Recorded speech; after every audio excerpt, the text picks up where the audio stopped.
Bonsoir et bienvenue pour ce direct avec François Asselineau, durant lequel vous pouvez poser vos questions jusqu'à 23 heures. Nous sommes le jeudi 29 juin 2017 et la première question est signée Johanna Daniel. Bonsoir.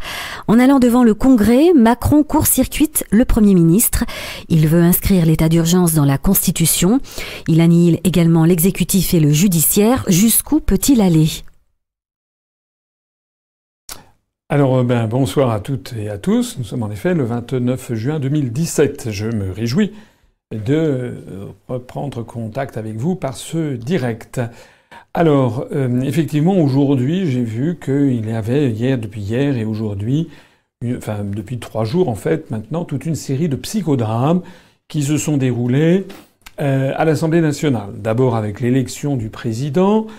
C'est donc François de Rugy qui a été élu. Donc ça a fait un scandale parce qu'il y en a des gens, des féministes qui, paraît-il, se sont indignés que ce ne soit pas une femme. Moi, je trouve ça quand même un peu fort de café. Je trouve ça... normalement, en politique, on devrait d'abord et avant tout voter pour des idées et non pas pour un sexe. Enfin bref, d'autant plus que dans cette assemblée, il y a eu plus de femmes, et je m'en réjouis, que jamais dans aucune assemblée. Ensuite, il y a eu l'affaire de l'élection des questeurs, avec, vous l'avez peut-être suivi, cette question de l'élection de Thierry Solère, qui fait partie du groupe des constructifs des Républicains. C'est-à-dire, en fait, des gens qui sont allés à la soupe.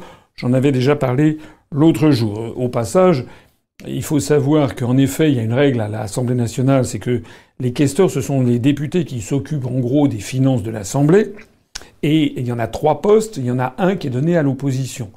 Donc normalement, il y en avait 2 qui ont été pris par La République En Marche. Le 3e aurait dû aller au principal groupe dit d'opposition, c'est-à-dire aux Républicains. Et là, il y a eu effectivement un jeu qui a été fait sur cette affaire pour que ce soit M. Solère qui obtienne cette présidence. Il faut savoir ce qui se cache derrière. Vous savez que le salaire d'un député lambda, c'est aux alentours de mémoire quelque chose de 7 000 euros, 7 000 ou 7 500 euros bruts.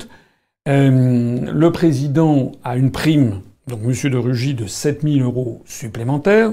Donc ça lui fait quelque chose comme 15 000 euros bruts. Les questeurs ont une prime de 5 000 euros. Donc en fait, M. Thierry Solère, qui n'avait pas voulu prendre la présidence du groupe des constructifs où il y a 2 coprésidents, l'un de l'UDI, l'autre venu des Républicains, M. Riester.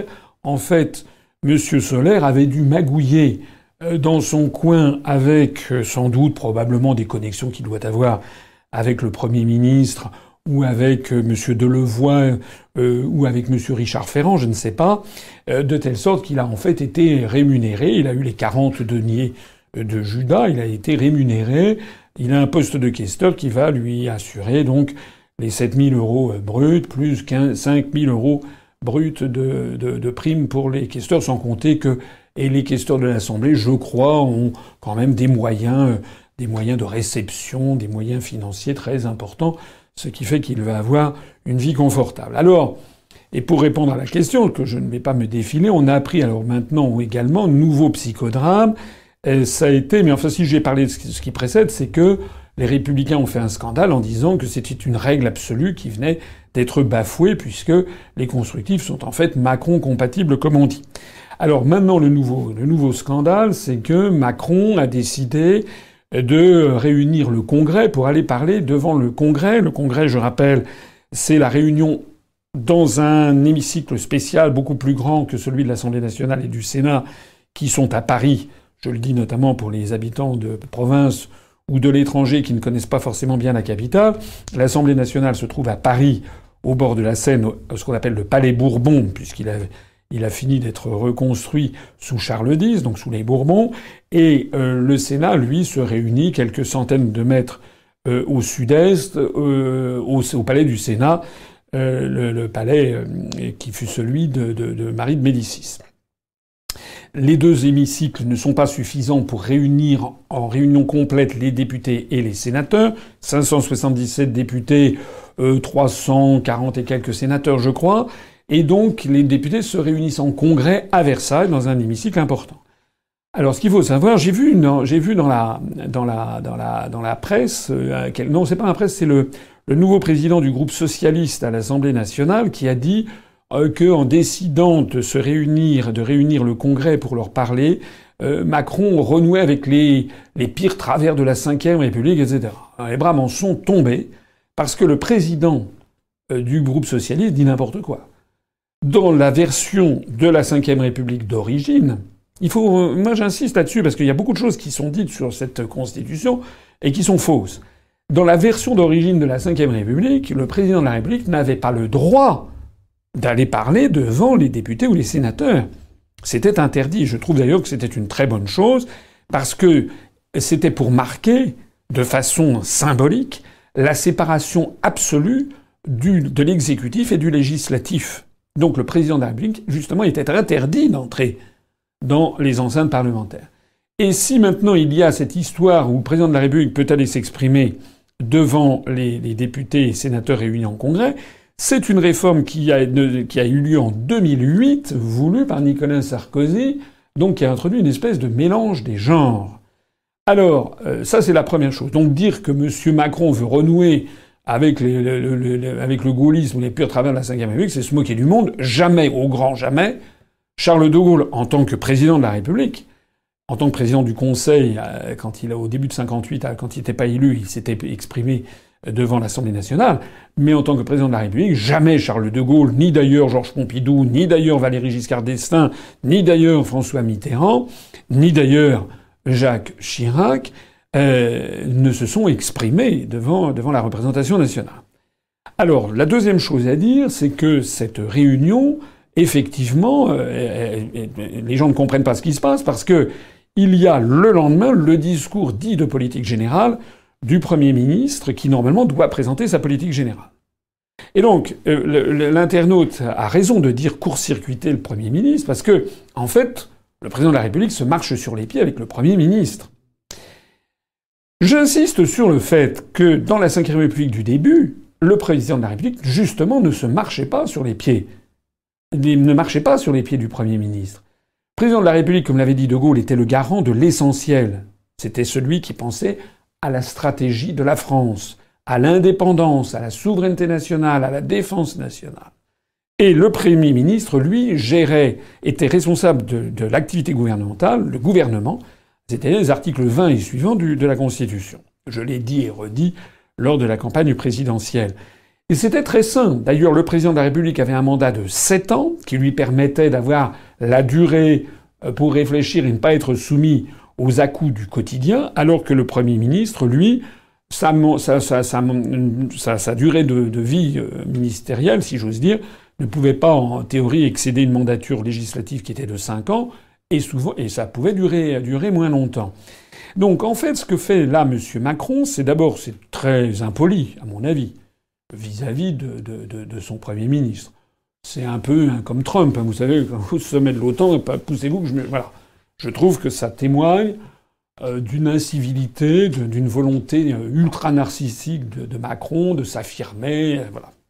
Donc ça, c'est déjà un très mauvais point. La deuxième chose, c'est que Macron viole l'esprit des institutions. Alors il est vrai que cet esprit des institutions lui-même, depuis l'adoption du quinquennat, a rendu la Constitution bancale, puisque le Premier ministre et le Président de la République, a priori, ont la même durée de vie. Et donc ça fait une espèce de duo comme ça, Président de la République, Premier ministre, qui ne tient pas la route, parce qu'ils sont amenés à se détester l'un l'autre. Je me demande d'ailleurs, pour aller au fond des choses, s'il n'y a pas maintenant une volonté un petit peu... Déjà, c'est pas impossible, une petite compétition entre Macron et Philippe. Parce que c'est ce qui est arrivé, rappelez-vous, entre Sarkozy et Fillon.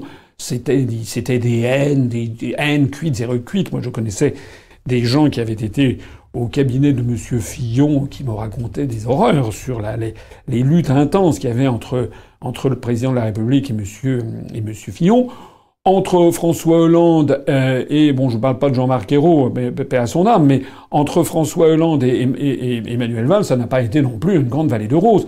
La nature même des postes, puisqu'ils ont la même durée, et parce qu'également on a retiré de plus en plus de pouvoir à la France, comme la France n'est plus une puissance indépendante et souveraine, ben, il y a de moins en moins de pouvoir, de choses à décider, donc le président de la République et le Premier ministre finissent par se marcher sur les pieds, et donc ça devient conflictuel.